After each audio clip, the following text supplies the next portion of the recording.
Listen up. I'm General George S. Patton, Jr., and I'm going to tell you exactly how I broke the back of the German army with armor and audacity.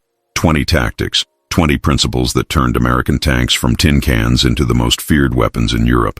Some of these I learned in blood. Others came to me like visions from ancient battles I'd fought in past lives. The Germans thought their Panzers were invincible. I proved them dead wrong.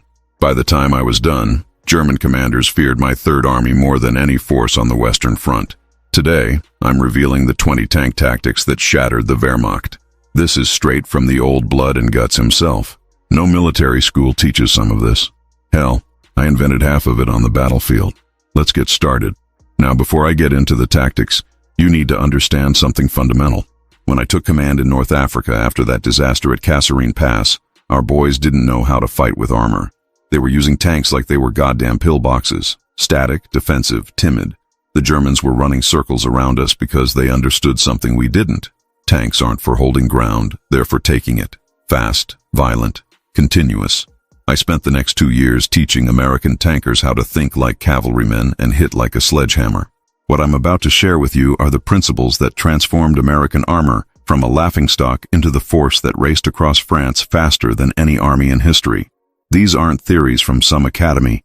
These are battle-tested tactics written in German blood and American victory. Pay attention. Tactic 20. Never stop moving. First principle. And it's the most important. A moving tank is harder to kill than a stationary one.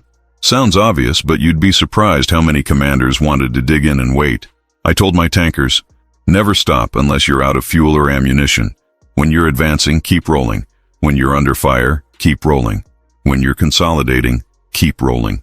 The German 88mm anti-tank gun was deadly accurate against stationary targets, but against a Sherman moving at speed, crossing terrain, constantly changing position, their hit rate dropped dramatically. Movement equals survival. Movement equals momentum, and momentum wins wars.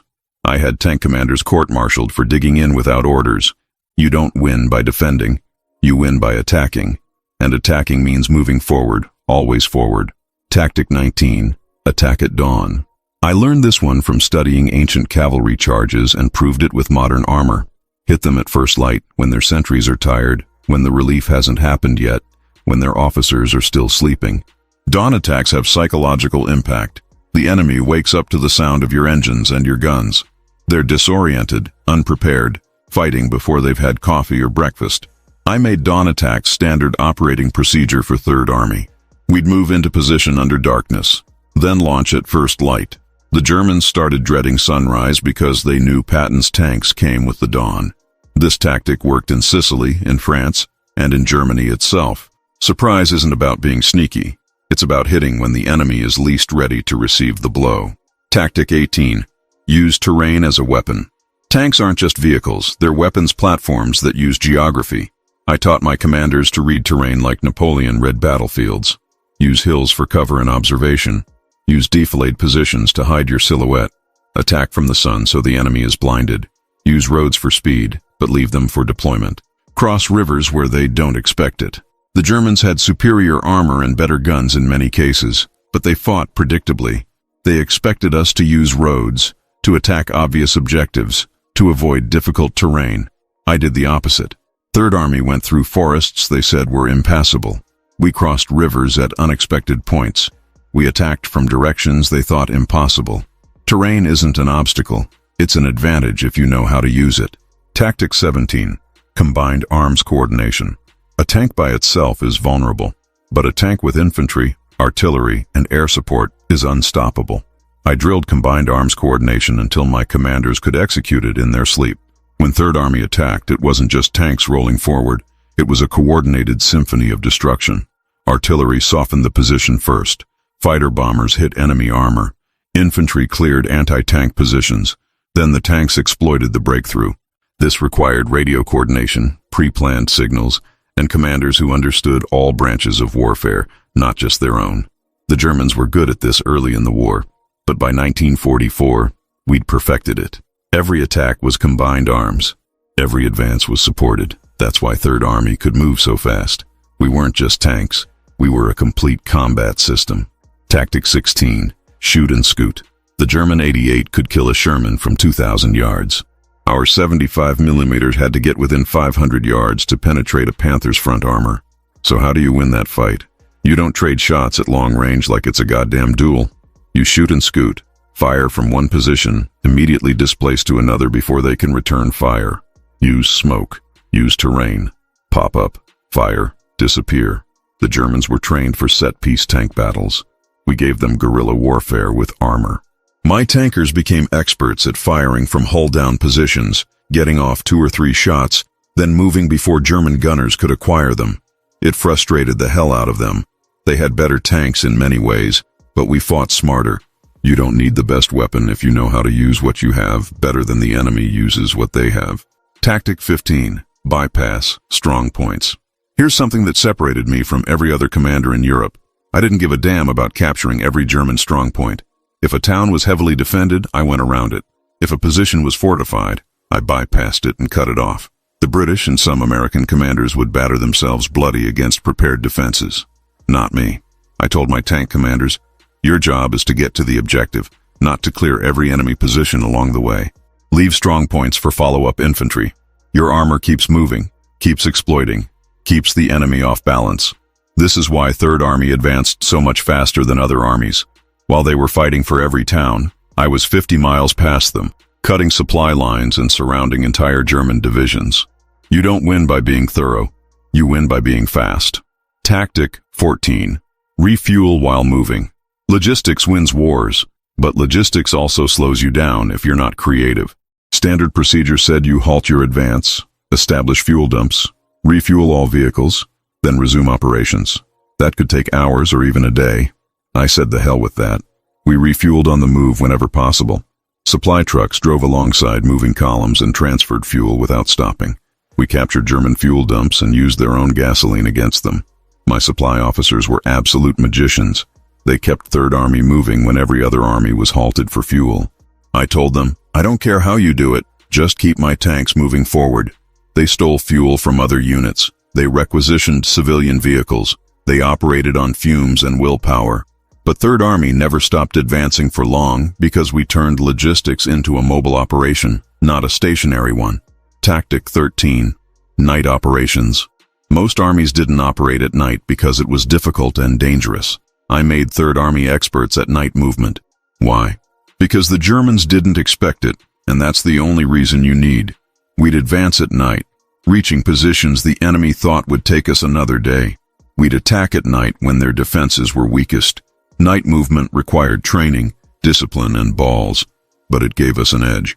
The Germans would set up defensive positions expecting us to attack the next morning. We'd be in their rear area before dawn. Night operations also reduced our casualties from German air attacks and long-range artillery fire. Darkness was an advantage I exploited ruthlessly. My motto was simple: the enemy sleeps, but Third Army doesn't. Tactic 12. Vertical envelopment thinking. I loved airborne operations even though I commanded armor. Why? Because I understood that modern warfare was three-dimensional. While my tanks attacked on the ground, I coordinated with airborne forces to drop behind enemy lines, seize bridges, block retreats, and create chaos in the German rear. The combination of ground armor and airborne infantry was devastating. During the drive across France, I constantly advocated for airborne drops ahead of my advance. Some were approved, others weren't, but the principle remained. Think vertically, not just horizontally. Attack from unexpected directions. Use all dimensions of the battlefield. This is why I studied ancient cavalry tactics. They understood envelopment and maneuver. I just applied those principles with modern technology. Tactic 11. Reconnaissance in force. Some commanders sent out small reconnaissance patrols to probe enemy positions. Timid. I believed in reconnaissance in force. Send enough combat power that if you hit something significant, you can exploit it immediately. My reconnaissance units weren't just scouts. They were combined arms teams with tanks, infantry, and artillery support. If they found a weak point in enemy defenses, they didn't report back and wait for orders. They attacked immediately and called for reinforcement. This is how Third Army repeatedly found gaps in German lines that other armies missed. My recon units were aggressors, not observers. They developed intelligence through combat, not through cautious observation. It was riskier, but it was faster and more effective. Tactic 10. Exploit success, not plans. Here's where I differed from every academy-trained staff officer. They wanted to stick to the plan no matter what happened on the battlefield. I told my commanders, exploit success wherever you find it, even if it's not in the plan. If a unit breaks through on the flank when the plan called for a center attack, everyone shifts to exploit that flank. Rigid adherence to plans gets soldiers killed and opportunities wasted. The battlefield is chaos. Your job is to recognize success and pour forces through wherever the enemy breaks. I had tank commanders who were masters at this. They'd hit resistance in one sector, immediately shift to another, find weakness, and the entire division would flow through that gap. Flexibility isn't a luxury in mobile warfare. It's a necessity. Tactic 9. Psychological warfare with speed. The Germans feared Third Army not just because we were effective, but because we were unpredictable and fast. I cultivated this reputation deliberately. I wanted German commanders to be afraid of where Patton's tanks would appear next. Speed wasn't just tactical, it was psychological. When you're advancing so fast the enemy can't track your positions, when you're appearing in their rear areas before they know you've broken through their front lines, you create panic. Panic destroys unit cohesion more effectively than bullets. I studied how ancient generals like Alexander and Hannibal used speed to terrorize opponents. The principle doesn't change with technology. A terrified enemy makes mistakes, abandons positions prematurely, and loses the will to fight. Third Army's speed was a weapon as important as our tanks. Tactic 8. Maintain contact. Once you engage the enemy, never let them break contact and reorganize. This is pursuit warfare at its finest. After breakthrough, many commanders would consolidate, rest, and plan the next phase. I ordered continuous pursuit. The Germans are retreating? Follow them. They're trying to establish a new defensive line? Hit them before they finish setting up. Give them no rest, no time to think, no opportunity to recover. This is exhausting for your own forces, but it's more exhausting for the enemy because they're retreating under pressure. Third Army's advances across France were so rapid because we never let the Germans establish stable defensive positions. Every time they tried to dig in, we were already hitting them. Maintain contact, maintain pressure, maintain momentum. Tactic 7. Decentralized command. I gave my subordinate commanders more freedom than most generals were comfortable with. Why? Because at the speed Third Army moved, waiting for orders from headquarters would slow everything down. I told my division and regimental commanders, here's the objective, here's the timeline. I don't care how you get there, just get there. If they saw an opportunity, they took it without asking permission. If they encountered obstacles, they solved them without waiting for guidance. This required exceptional officers, and I replaced any commander who showed hesitation or overcaution. But the ones who remained were aggressive, independent, and creative. They thought like Patton because I trained them to think that way. Decentralized command is risky. You might have units get into trouble, but the speed and flexibility it provides more than compensates for occasional mistakes. Tactic 6. Use enemy doctrine against them. I studied German tactics obsessively. I read their manuals, interrogated their prisoners, and analyzed their operations. Then I designed my tactics specifically to counter their doctrine. Germans were trained for set-piece battles with clear front lines. I gave them fluid, chaotic warfare with no clear fronts. They expected methodical advances. I gave them lightning strikes. They prepared for daylight operations on roads. I attacked at dawn through terrain they thought was impassable. When you understand how your enemy thinks and fights, you can exploit their assumptions. The Germans kept expecting us to fight properly, according to conventional doctrine. I fought, however, won the fastest with the fewest casualties. Understanding your enemy's doctrine isn't about respecting it, it's about exploiting its weaknesses. Tactic 5. Audacity over caution. Every military academy teaches you to minimize risk and protect your forces. I taught the opposite. Calculated audacity wins battles. Some of my operations looked reckless to staff officers, driving deep behind enemy lines with extended supply lines, attacking when outnumbered, crossing rivers without extensive preparation. But what looks reckless from a planning room often makes perfect sense on the battlefield. The Germans expected us to be cautious.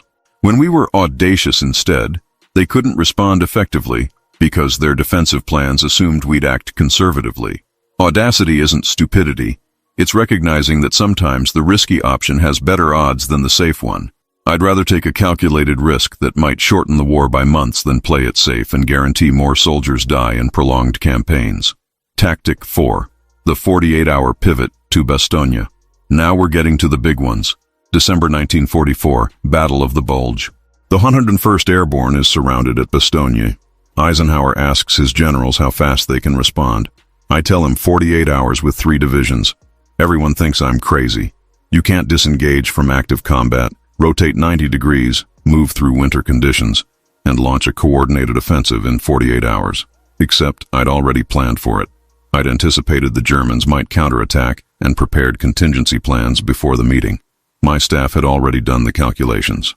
Within 48 hours, my 4th Armored Division broke through to Bastogne. How? Every tactic I've mentioned so far, speed, flexibility, night movement, aggressive reconnaissance, maintaining momentum. This operation is studied at every military academy in the world as an example of the impossible made possible through superior planning, training, and leadership. Tactic 3. Armor as exploitation, not breakthrough. This is doctrinal but crucial. Many commanders use tanks to break through enemy lines. Wrong. You use artillery and infantry to break through fortified positions. They're better suited for it. You use tanks to exploit the breakthrough once it's made. Pour armor through the gap in enemy defenses and rampage through their rear areas. Destroy supply dumps, cut communications, surround headquarters, and create chaos. This is what cavalry did for thousands of years. I just applied it with internal combustion engines. During the breakout from Normandy, once the British and Canadians created the breach, Third Army poured through and liberated territory at unprecedented speed. We weren't fighting battles. We were exploiting victory. That's the proper role of armor in modern warfare. Tactic 2. Train like you fight. Third Army's effectiveness came from training that was harder than actual combat. I made my units train constantly, even when they thought they were resting. Live fire exercises with artillery landing close enough to scare them. Night operations in terrible weather. Forced marches that exhausted everyone. Rapid deployment drills until they could pack up and move out in under an hour. Some soldiers hated me for it, but when they went into combat, they realized the training had prepared them for everything they encountered. Germans were shocked by how coordinated and professional American units were by 1944. That wasn't accident, that was training. The harder you train in peace, the less you bleed in war. I trained Third Army harder than any other American formation, and our casualty rates proved the value of that approach. Tactic 1. Personal leadership from the front. And here's the most important tactic of all. I led from the front. I didn't command from a chateau 100 miles behind the lines. I was with my troops, visiting frontline positions, personally reconnoitering terrain, seeing what they saw. Soldiers fight harder for a general they see and know than for a name on an organizational chart. When my tankers saw me in forward areas, wearing my ivory-handled revolvers and that helmet they could spot from a mile away, they knew their commander understood what they were facing. I wasn't asking them to do anything I wasn't willing to do myself. This wasn't showmanship, though it looked like it. This was leadership. Men follow leaders they trust, and trust comes from shared experience and visible courage. Every tactic I've described worked because the men executing them believed in the commander who ordered them. That's the ultimate tank tactic. Inspire the men in the tanks. So there you have it. 20 tactics that broke the German war machine. From Sicily to Bavaria, these principles guided Third Army to victory after victory. Were we perfect? Hell no. Did I make mistakes? Plenty. But we won.